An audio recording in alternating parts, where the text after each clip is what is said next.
Finally ভারতীয় coach Virat Kohli এবং রোহিত শর্মা বনাম গৌতম গম্ভীর পরিস্থিতি নিয়ে প্রতিক্রিয়া জানিয়েছেন। হ্যাঁ বন্ধুরা, ভারতের ব্যাটিং কোচ হিতাঙ্গার কোটক গতকাল স্পষ্টভাবে এই দাবি নাকচ করে দিয়েছেন যে বিরাট কোহলি ও রোহিত শর্মার সঙ্গে গৌতম গম্ভীরের কোনো ধরনের কমিউনিকেশন ব্রেকডাউন হয়েছে।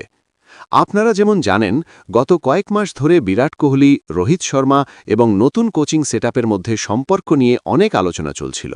বিশেষ করে টেস্ট ক্রিকেটে ভারতের সংগ্রাম এবং ট্রানজিশন ফেজের পর ইংল্যান্ড ট্যুরের আগে দুজন ব্যাটারির টেস্ট ক্রিকেট থেকে অবসর নেওয়ায় এই আলোচনা আরও বেড়ে যায়। এই প্রসঙ্গে কথা বলতে গিয়ে হিতাংশু কোটক বলেন, বিরাট এবং রোহিত পুরোপুরি প্ল্যানিংয়ের অংশ।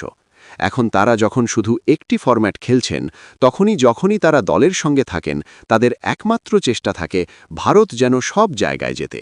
তাদের কাছে যে পরিমাণ অভিজ্ঞতা রয়েছে তা দিয়ে তারা অন্য খেলোয়াড়দের সঙ্গে অনেক আইডিয়া শেয়ার করতে পারেন, এবং তারা সেটা করেনও। তিনি আরও বলেন, তারা গৌতম গম্ভীরের সঙ্গে ওডিআই ফরম্যাট, আসন্ন ম্যাচ এবং দক্ষিণ আফ্রিকা সফরের পরিকল্পনা নিয়ে আলোচনা করছেন। বেশিরভাগ সময় আমি সেখানেই থাকি, তাই দেখি তারা নিজেদের অভিজ্ঞতা অবশ্যই শেয়ার করেন। আমি সব সময় তাদের কথা বলতে দেখি।